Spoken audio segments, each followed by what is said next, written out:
కాదురా, నేను ఎంత మిస్ అయ్యానో అంటే క్షమించాలి. ఇలా ఉంటుందని మీరందరూ వస్తున్నారని నిన్న గనక అచ్చన నీ సంగతి బయటికి వెళ్ళక చూసుకుందాం. మనం ఎప్పుడూ ఉన్నదే కదా. వీళ్ళందరి నుంచి పక్క తీసుకెళ్ళి అచ్చన నేను మళ్ళీ పైకి హలో ఆయన వేరా అలిగా ఇలా మనకు అలవాటే కదా. సత్యంగా నిన్న నేను ఎన్టీఆర్ అవార్డు తీసుకోవడానికి విజయవాడ వెళ్ళాల్సి వచ్చింది. చప్పట్లు కొట్టరా?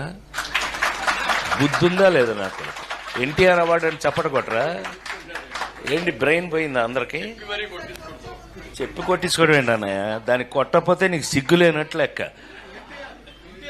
విశ్వవిఖ్యాత నట సార్వభౌమ నందమూరి తారక రామారావు. సో అది ఆ అవార్డు నిన్న ఈ సంవత్సరం అదేదో ఆ ఇంట్లో తెలుసుగా, మీ అందరికి ఐడియా ఉందో లేదో, ఎన్టీ రామారావు ఇంట్లో గొడ్ల చావిట్లో పుట్టాను నేను.